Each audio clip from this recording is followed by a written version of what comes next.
మెరుగైన జీవితం కోసం అమెరికా వెళ్లిన భారతీయుల్లో కొందరు తమ అగ్రకుల పిచ్చిని కూడా అమెరికా తీసుకెళ్లారు. 2016లో ఈక్వాలిటీ ల్యాబ్ సర్వే ప్రకారము జాబ్ చేసే ముగ్గురు దళితుల్లో ఇద్దరు, చదువుకుంటున్న ప్రతి ముగ్గురు దళితుల్లో ఒకరు కుల వివక్ష ఫేస్ చేస్తున్నారు అని తేలింది. దీంతో కొన్నేళ్లుగా కుల వివక్ష నశించాలి అన్న ఉద్యమము అమెరికాలో మొదలైంది. ఈ నెల ఫిబ్రవరి 21న తొలిసారిగా సియాటల్ సిటీలో కుల వివక్షను నిషేధిస్తూ చట్టం చేశారు. ఏంటి, మన భారతీయుల్ని దృష్టిలో పెట్టుకుని భారత సంతతికి చెందిన కౌన్సిల్ మెంబర్ క్షమా సావంత్ ఈ తీర్మానాన్ని ప్రవేశపెట్టి పాస్ చేయించారు. అప్పుడు కౌన్సిల్లో జై భీమ్ నినాదాలు మిన్నంటాయి. అయితే విచిత్రంగా అమెరికాలో ఉండే 150కి పైగా హిందూ ఆర్గనైజేషన్లు ఈ చట్టాన్ని తీవ్రంగా వ్యతిరేకిస్తున్నట్లు ప్రకటించాయి. ఇది యాంటీ హిందూ డిస్క్రిమినేషన్ కు దారితీస్తుంది అనేది వాళ్ళ వాదన. అమెరికాలో సుమారు 30 లక్షల మంది భారతీయులు, 50 లక్షల మంది సౌత్ ఏషియన్స్ ఉన్నారు. పెద్ద చదువులు చదివి విదేశాల్లో సెటిల్ అవుతున్న వాళ్ళలోనే కుల వివక్ష ఈ స్థాయిలో ఉంటే ఇక మన దేశంలో ఉండే ఉద్యోగులు, విద్యా సంస్థల్లో ఏ స్థాయిలో ఉంటుందో ఊహించలేమా? సమాజంలో ఎందరో వాళ్ళ ఉనికి కొరకు, వాళ్ళ యొక్క పేరు ప్రఖ్యాతల కొరకు వాళ్ళు కల్పించిన కొన్ని పద్ధతులను సమాజంపై రుద్దుతూ ఇది తప్పనిసరిగా పాటించాల్సిందే, ఇది పాటించకపోతే మా మధ్యలో ఉండటానికి వీలు లేదు, మాతో ఉండటానికి వీలు లేదు అనేటువంటి కఠినమైనటువంటి చట్టాలు తీసుకొస్తూ వాటిని మనుషులపై రుద్దుతూ నిజంగా ఒక తప్పుడు త్రోవలలోకి మనుషుల్ని తీసుకెళ్తా ఉన్నారు. దేవుడు బైబిల్లో రాయించాడు ఒక విషయం అని అంటే అది సర్వమానవాళికి మేలుకరంగా ఉంటుంది. దేవుడు బైబిల్లో ఏదైనా మాట రాయిస్తే ఒకరికి ఇద్దరికి కాదండి, సర్వమానవాళికి కూడా అది ఎంతో ప్రయోజనకరంగా ఉంటుంది. దేవుడు కొన్ని విషయాలు రాయించలేదు అని అంటే వాటి వలన ప్రమాదమో అవసరం లేదనో మరి వాటిని దేవుడు రాయించడు. కనుక బైబిల్లో ఉన్న వాటిని చూసి పాటించవలసిన మనుషులు అంటే ముఖ్యంగా క్రైస్తవులు బైబిల్ను దాటి మనుషులు పెట్టినవి, మనుషులు సృష్టించినవి రుద్దుతున్నప్పుడు ఇది ఎంతవరకు వాస్తవం, నేను ఇది పాటించవచ్చా లేదా అనే కనీస ఆలోచన కూడా లేకుండా ఈరోజు క్రైస్తవులు బ్రతుకుతా ఉన్నారు. సమాజం తీసి పక్కన పెట్టండి, మనం సమాజానికి వేరైన వారం ఎవరు? క్రైస్తవులు. ఇంకను అనేక విధములైన మాటలతో పేతురు గారు అక్కడ ఉన్నటువంటి జనసమూహానికి వివరణ ఇస్తూ మీరు మూర్ఖులకు ఈ తరము వారికి వేరవ్వాలి అన్నాడు. క్రైస్తవులు అంటే ఎవరో తెలుసా అండి? మూర్ఖులు లేదా కల్పించిన పద్ధతులు, మానవులు కల్పించిన పద్ధతులకు వేరై బ్రతకవలసిన వారే క్రైస్తవులండి.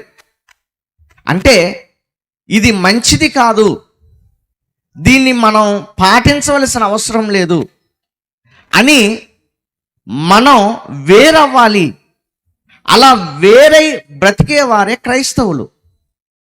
కనుక అలాంటి పరిస్థితుల్లో క్రైస్తవులు ఉండాలి అని దేవుడు ఈ విధమైనటువంటి మాటను రాయించారు. మీరు మూర్ఖులకు ఈ తరము వారికి ఏమవ్వాలి?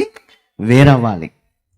ఈరోజు కుల వ్యవస్థ అనేది మేలు చేస్తుందా సమాజానికి, కీడు చేస్తుందా అని మనం ఆలోచిస్తే మేలు కంటే ఎక్కువగా కీడే జరుగుతుంది. అందుకే మేధావులైన వాళ్ళందరూ కూడా ఇదిగో ఈ విభజన అనేది కరెక్ట్ కాదు అని ఆలోచనలు చెప్తా ఉన్నారు.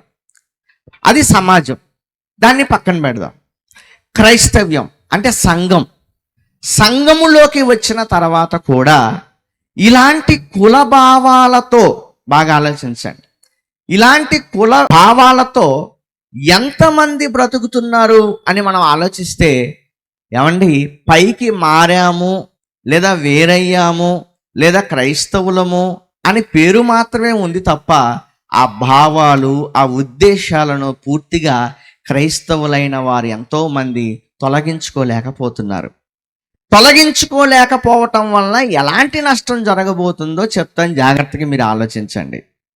ఇప్పుడు ఈ కులం అనేది ఎలా వచ్చింది అని సమాజంలో ఉన్న వాళ్ళు చెప్తున్నారు అని అంటే ఈ కులం రావటం వెనక ఉన్న ఉద్దేశం ఏంటంటే, వారు అనుకున్న ఉద్దేశం ఏంటంటే మనుధర్మ శాస్త్రం అని అన్నారు దీన్ని. మనుధర్మ శాస్త్రం అంటే దీని ఉద్దేశం ఏంటంటే, ఒక దేవుడు ఉన్నాడు, ఆ దేవుడి తలలో నుండి ఒక కులం వాళ్ళు వచ్చారు. ఆ పేర్లు చెప్పట్లేదు, అవసరం లేదు కాబట్టి మీరు అర్థం చేసుకోండి. ఇక ఒక దేవుడు ఉన్నాడు, ఆ దేవుడు తలలో నుండి ఒక కులం వాళ్ళు వచ్చారు.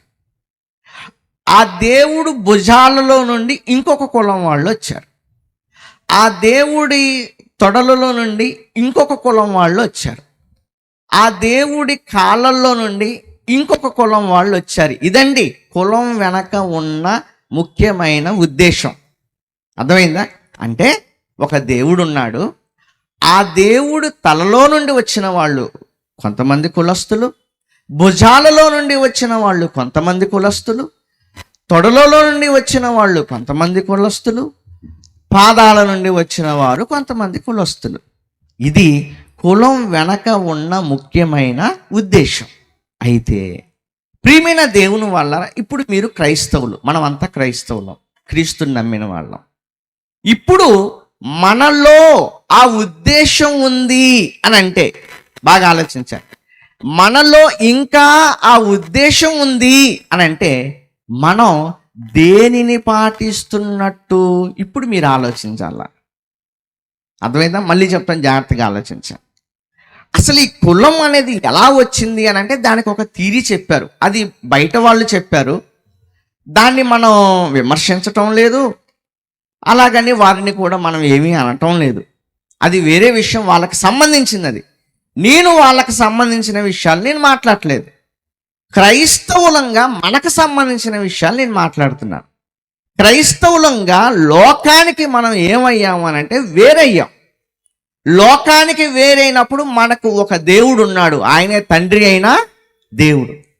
ఆయన కుమారుడైన యేసుక్రీస్తు వారి ద్వారా మన తండ్రి దగ్గరికి మనం చేరటానికి క్రైస్తవులంగా మనమంతా కూడా మారాం. క్రైస్తవులంగా మనమంతా మారాము అనే పేరులో ఉన్నాం. కానీ క్రైస్తవులుగా మారిన తర్వాత కూడా సంఘంలో, ముఖ్యంగా సంఘములో ఇంకా అలాంటి కులభావాలు కలిగి జీవిస్తున్నారు అని అంటే మీరు దేనిని అంగీకరిస్తున్నారు చెప్పండి? మీరు దేనిని అంగీకరిస్తున్నారు?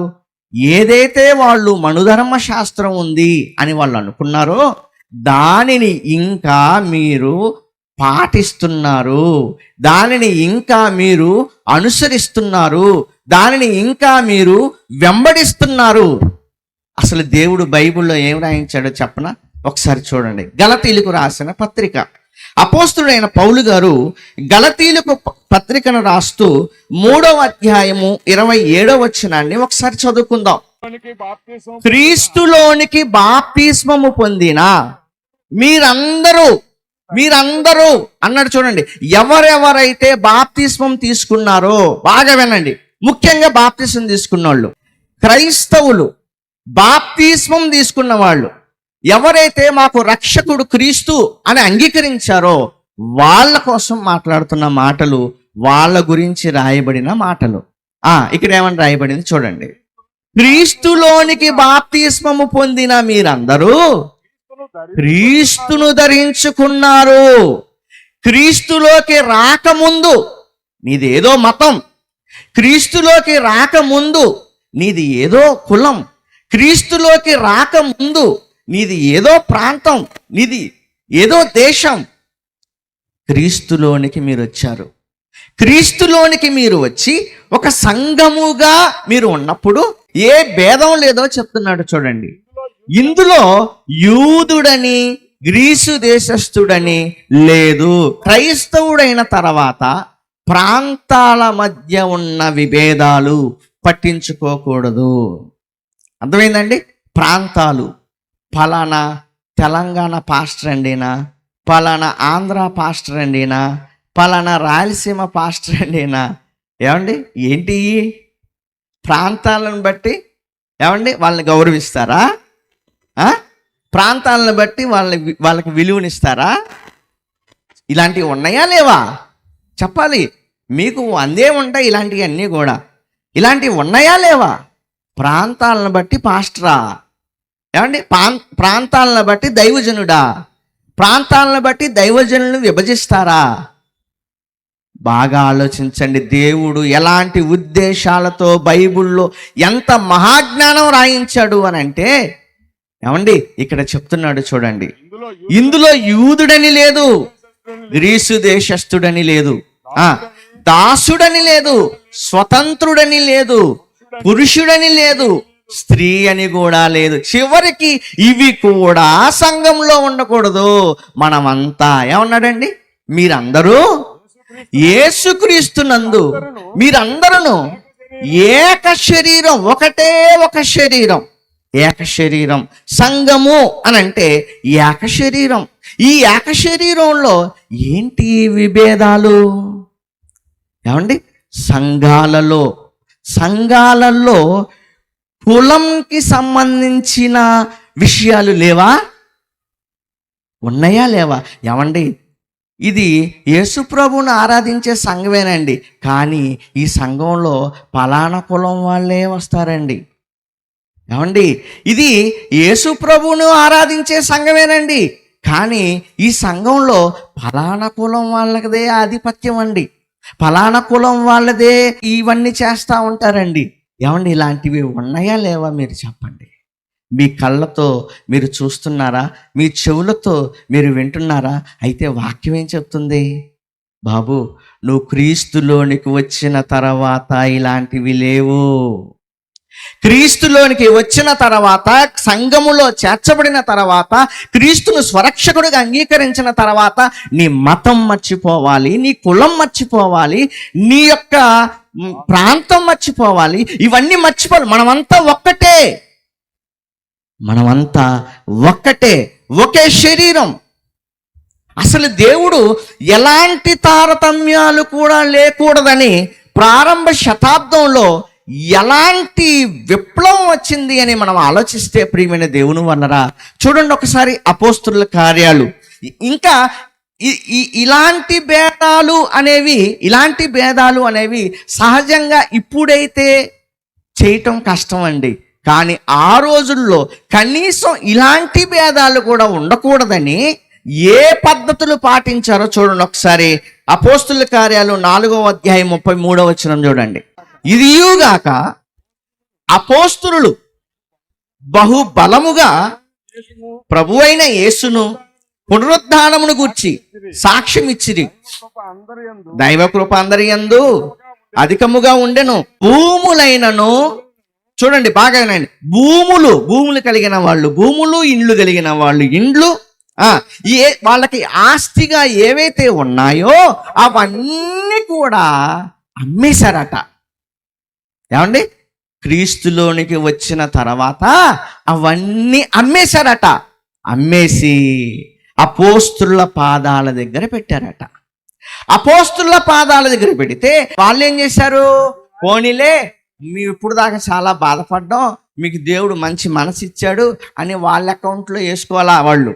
చూడండి, ప్రతి వానికి ఎవరికి ఏ కొదువ ఉండకూడదని అలా తెచ్చిన వారి అందరికీ కూడా వారి అక్కర కొలది పంచి పెట్టారట. అంటే సంఘములో కనీసం వీడు పేదవాడు, వీడు ఉన్నవాడు, వీడికి తక్కువ డబ్బు ఉంది, వీడికి ఎక్కువ డబ్బు ఉంది, వీడికి కాస్త అటు ఇటుగా మధ్యతరగతి కుటుంబానికి చెందిన వాళ్ళు, కనీసం ఇలాంటి భేదం కూడా ఉండకూడదు అని అందరికీ సమానంగా ఏం చేశారు? వాళ్ళు పంచిపెట్టారట. ఏమండి, ఈరోజు కానీ ఇది చెయ్యాలి ఏ సంఘంలో నాయన అంటే వస్తారండి ఎవరన్నా? బాబు వచ్చావు కానీ నీకు డాక్యుమెంట్లన్నీ తీసుకురా. ఏంటి ఆ డాక్యుమెంట్లు? నీకు ఎన్ని ఇళ్ల స్థలాలు ఉన్నాయి, నీకు ఎన్ని పొలాలు ఉన్నాయి, అవన్నీ తీసుకురా. ఏమంటే యాకోబు పత్రిక 2వ అధ్యాయం 2వ వచనంలో రాయబడిన మాటలేంటో తెలుసా? ఒక సంఘంలోకి 4-5 ఉంగరాలు, దరదరలాడేటువంటి 4-5 ఉంగరాలు ఏలుగు పెట్టేసుకొని, 4-5 చైన్లు మెడలో వేసేసుకొని, ఏమంటే మంచి షర్టు, ప్యాంటు, సూటు మన సంఘంలోకి వచ్చారనుకోండి, మనం ఏం చేస్తాం? వామ్మో, అతను ఎక్కడెక్కడో ఉన్నప్పుడే ఎదురు చూస్తూ ఉంటాం కదా. తీసుకొచ్చి ఇదిగోండి నా పక్కనే కూర్చోండి అని చెప్తాం మనం. అవునా? అదే కాస్త సొక్కా సినిగిపోయి, కలరు పోయి, కాలర్ దగ్గర కలరు పోయి, ఏమండి ప్యాంటు సరిగ్గా లేకుండా ఎవరైనా పేద స్థితిలో వస్తే వాళ్ళకి గౌరవం ఇస్తామండి? ఇవ్వమండి. ఒరే బాబు అక్కడ కూర్చో, ఇక్కడ దాకా ఎందుకు వస్తావు అని అంటాం మనం. ఏమండి దేవుడు ఏమన్నాడు తెలుసా? సంఘములోనికి వచ్చిన తర్వాత ఇలాంటి పిచ్చి పిచ్చి వేషాలేస్తే, అర్థమైందా, తాట తీస్తానన్నాడు. ఆ వచనాల తర్వాత చదువుకోండి. ఏమండి ఇక్కడికి వచ్చిన తర్వాత ప్రతివాడు ఉన్నతమైన వాడే. అందుకే ఏమన్నాడు తెలుసా? లాస్ట్లో ఏమన్నాడు తెలుసా? 5వ వచనంలో, ఈ లోక విషయంలో దరిద్రులైన వారిని విశ్వాసమందు భాగ్యవంతులు. ఏమనుకుంటున్నావు? డబ్బు లేకపోయి ఉండొచ్చు, కానీ వాళ్ళు విశ్వాసంలో భాగ్యవంతులయ్యా. అందుకే ప్రభువుని నమ్ముకొని ఇక్కడికి వచ్చారు.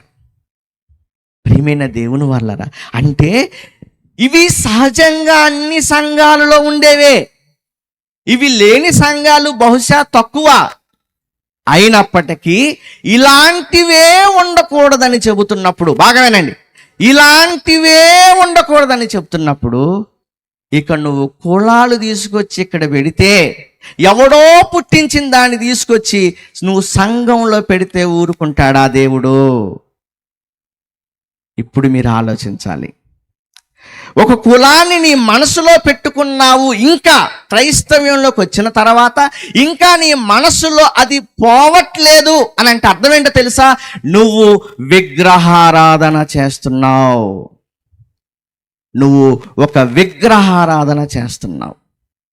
క్రైస్తవ్యంలోకి వచ్చిన తర్వాత ఇంకా నీ మనసులో నాది ఫలానా కులం, నాది ఫలానా కులం, నాది ఫలానా కులం అని అవి నాటుకొని పోయి ఇంకా బయటికి రావట్లేదు అని అంటే నువ్వు చేస్తున్న పనేంటో తెలుసా? ఆ మనుధర్మ శాస్త్రాన్ని నువ్వు అనుసరిస్తున్నావు. అంటే నువ్వు ఎవరివో తెలుసా? విగ్రహారాధికుడు. ఇప్పుడు చెప్పండి, విగ్రహారాధికులకు పరలోకం ఉందని బైబిల్లో ఎక్కడైనా ఉందండి? ప్రకటన గ్రంథం చూడండి. ప్రకటన గ్రంథం మనం చూడగలిగితే 21వ అధ్యాయం 8వ వచనములో కింద నుంచి 3వ లైన్లో, 2వ మరణములోనికి అగ్నిగుండములోనికి వెళ్ళే వారి జాబితాలలో విగ్రహారాధికులు ఉన్నారండి. ఏమంటే బయట వాళ్ళ గురించి నేను మాట్లాడలేదండి, మీ విషయాలు నేను మాట్లాడలేదండి. ఇక్కడ క్రైస్తవులుగా బైబిల్ పట్టుకున్న మీ అందరి కోసం మాట్లాడుతున్నాను. ఏంటో తెలుసా? మీ అందరి కోసం మాట్లాడుతుంది ఏంటో తెలుసా? మీరు ఇంకా వాటిని పాటిస్తున్నారు అని అంటే నువ్వు మనుధర్మ శాస్త్రాన్ని ఇంకా అనుసరిస్తున్నావు. ఇప్పుడు చెప్పండి, క్రైస్తవ్యంలోకి వచ్చిన తర్వాత ఇంకా ఇలాంటివి పెట్టుకొని వాటి వెంట పోతూ ఉంటే మనం సంఘస్థులం ఎలా అవుతామండి? మనం క్రీస్తుని నమ్మిన వాళ్ళం ఎలా అవుతామండి? మనం క్రీస్తుని నమ్మిన వాళ్ళం ఎలా అవుతాం? నీకు తెలియకుండానే నువ్వు విగ్రహారాధన చేస్తున్నావు, తెలుసా నీకు? అదే దేవుడు చెప్తున్నాడు. లోకంలో ఉన్న వాటిని సంఘంలోకి తెచ్చారు. లోకములో ఉన్న వాటిని, లోకం ఏదైతే ఇదిగో ఇది లోకంలో ఇది ఉంది, ఇది లోకంలో ఉంటున్నటువంటి పరిస్థితులు అని అనుకున్నప్పుడు ఇదిగో వాటిని విడిచిపెట్టి ఇక్కడికి రావాలి అనే ఒక ఆలోచన దేవుడు చేసినప్పుడు ఇక్కడికి వచ్చిన తర్వాత కూడా ధనికుడు, పేదవాడు, లేదా పలానా కులం, లేకపోతే వీళ్ళు పలానా, ఇలాంటివన్నీ భేదాలు పెట్టుకొని నువ్వు సంఘంలో ఉంటున్నావంటే మనం క్రైస్తవులం కాదండి. మనం క్రైస్తవులం కాదు. క్రీస్తును ధరించుకున్న తర్వాత నువ్వు క్రైస్తవుడివే తప్ప ఇంకా నువ్వు ఫలానా కులాన్ని పాటిస్తున్నవాడవు కావు, అనుసరిస్తున్నవాడవు కావు. ఒకవేళ నీలో నుండి పోలేదు అనంటే ఖచ్చితంగా చెప్తున్నాను, నువ్వు విగ్రహారాధన చేస్తున్నావు. ఆ వాళ్ళు ఏదైతే ధర్మం అని అనుసరిస్తూ ఉన్నారో దానిని నువ్వు ఇంకా వెంబడిస్తున్నావు. ఏమండి దేవుడు చెప్పలేదు సమానంగా ఉండమని చెప్పాడు. అందరూ సంఘంలోకి వచ్చిన తర్వాత అందరూ సమానమే, మనం అంతా సమానమే. ఎవరు ఎక్కువ, ఎవరు తక్కువ, ఎవరు ఫలానా వద్దండి అలాంటివన్నీ. ఏమండి ఈ మాటలు మీకు ఎందుకు చెప్తున్నా తెలుసండి? సంఘాలు అలా ఉంటున్నాయి కనుక, సంఘాలు వాటిని ఇంకా వెంబడిస్తున్నాయి కనుక. అలాంటి సంఘాలుగా మన సంఘాలు ఉండకూడదండి. ఏమండి ఈ సభలు పెట్టారు కన్వీనర్లు, చైతన్య అలాగే వసంత్. వీళ్ళు ఎవరో తెలుసా? అన్యజనులండి. అంటే నాకట్ట తెలుసు అనుకుంటున్నాను, నేనేం అడగలేదు, వాళ్ళే చెప్పారు మేము అన్యజనుల కుటుంబాల్లో నుంచి వచ్చిన వాళ్ళం అని. ఏమండి ఒక అన్యజనులు క్రీస్తును నమ్ముకొని ఇలాంటి సభలు పెడుతున్నారు. చైతన్య కష్టార్జితంతో ఈ యొక్క పనిని చెయ్యాలి, ఎందుకంటే వాక్యం అర్థమైంది. అన్యజనులు వాళ్ళు క్రీస్తుని నమ్ముకున్నారు. క్రీస్తుని నమ్ముకున్న తర్వాత నేనేం చెయ్యాలి? ఇదిగో ఈ పని చేయాలి. నేను సంఘంలోకి వచ్చిన తర్వాత బాబు మీదేంటి, బాబు మీదేంటి, నాకెందుకండి? ఏమంటే మనకెందుకండి? సంఘంలో ఉన్న నాయకులకు అవసరం ఎలాంటివన్నీ? మీదేంటి మీదేంటి, మీరు ఏ కులం, మీదే కులం, ఏంటిది? ఇలాంటివన్నీ సంఘంలో అవసరమా అండి? దేవుడు మహాకృపను బట్టి మా సంఘంలో, మేము నడిపిస్తున్న సంఘంలో ఎవ్వరికీ ఇలాంటి జబ్బు లేదండి. ఆయన మహాకృపను బట్టి నిజంగా ఎవరో కూడా సరిగ్గా మాకు తెలియదండి. ఇంతవరకు ఎవరు ఏంటి అనేది కూడా మాకు అవసరం లేదండి. ఎందుకు? ఇక్కడికి వచ్చిన తర్వాత అందరం అలాంటివి రాకూడదని దేవుడు కోరుకున్నాడు. ఏక శరీరం. ఇంకా నువ్వు పాటిస్తున్నావు అని అంటే నువ్వు ఒక విగ్రహారాధికుడివే తప్ప క్రైస్తవుడివి కాదు. ఒకసారి ఆలోచించండి.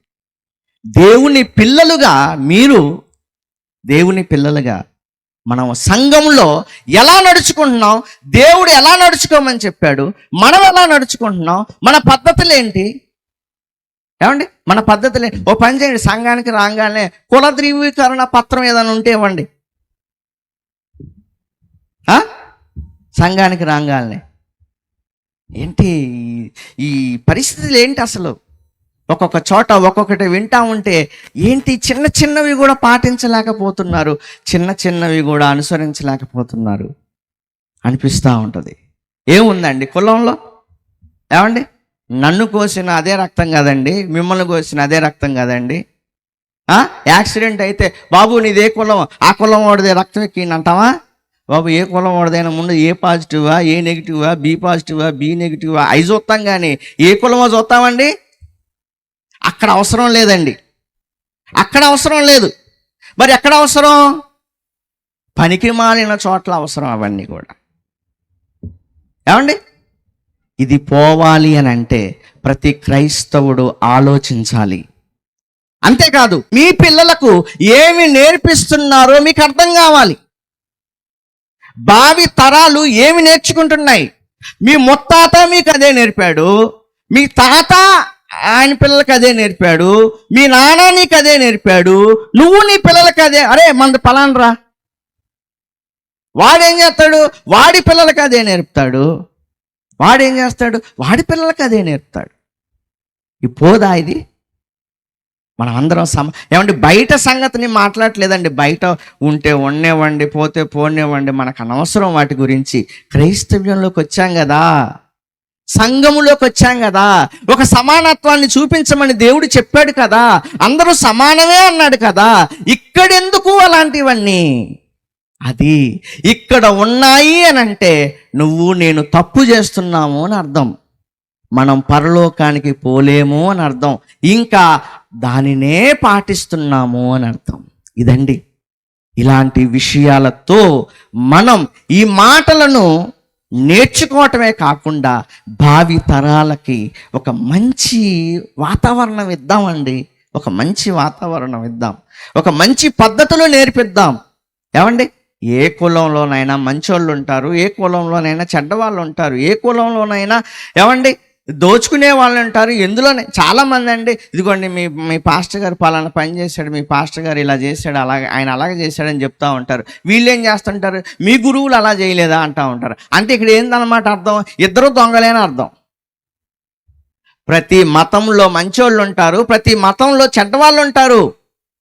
ప్రతి మతంలో ఏమండి ఎంతమంది హిందూ సోదరులు మనల్ని ప్రేమగా చూస్తారండి, ఎంత సహాయం చేస్తారండి. ఎంతమంది ముస్లిం సోదరులు మనకి ఎంత సహాయం చేస్తారండి, మన ఇరుగు పొరుగు వాళ్ళు కానీ ఏదైనా కానీ. ఎంతమంది క్రైస్తవులు మనకు సహాయం ఒక్కోసారి అండి క్రైస్తవులకే విరోధం అండి. చెప్పండి, క్రైస్తవులకే విరోధం. ఇలాంటి వాతావరణం లేవా? అందుకే చెప్తున్నాను, ఏ మతంలోనైనా మంచోళ్ళు ఉంటారు, ఏ మతంలోనైనా చెడ్డవాళ్ళు ఉంటారు, ఏ కులంలోనైనా మంచోళ్ళు ఉంటారు, ఏ కులంలోనైనా చెడ్డవాళ్ళు ఉంటారు. దీన్ని బట్టి మనుషులను అంచనా వేసి వాళ్ళని మానసికంగా మనం బాధ పెట్టకూడదు. మనం క్రైస్తవులం అంతే. బయట కొన్ని పరిస్థితులను బట్టి మనం ఎలా ఉన్నది తీసి పక్కన పెట్టండి. ముందు మీ హృదయంలో తీసేయండి దాన్ని. ఒకవేళ మీ హృదయంలో కానీ ఉంది అని అంటే విగ్రహారాధన మనం చేస్తున్నాం. విగ్రహారాధన చేస్తున్నాము అని అంటే పరలోకం ఏం వెళ్తాం చెప్పండి?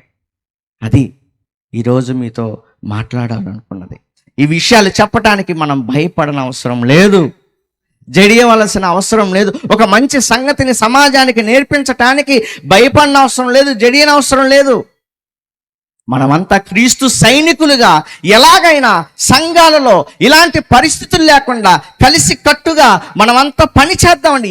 మీరు ఏ సంఘానికైనా వెళ్ళండి, ఆ సంఘములో ఇలాంటివి ఏదైనా ఉంటే ఆలోచించమని చెప్పండి. తిరుగుబాటు చేయమని నేను చెప్పట్లేదు. పెద్దలైన వారిని ఆలోచించమని వాక్యాన్ని చూపించి వారిని ఆలోచింపచేయండి. ఎందుకయ్యా మనం ఇక్కడ ఇలాగా ఉన్నాము, బయట ఉన్నాయి కదా అలాంటివన్నీ, ఇక్కడ ఎందుకు ఇలా ఉన్నాం మనం అని ఆలోచింపచేయండి దయచేసి.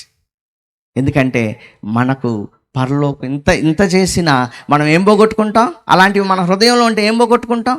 పరలోకం పోగొట్టు. ఎందుకంటే నువ్వు ఇంకా అనుసరిస్తున్నావు కదా దాన్నే, నువ్వు దాన్నే అనుసరిస్తున్నావు కదా.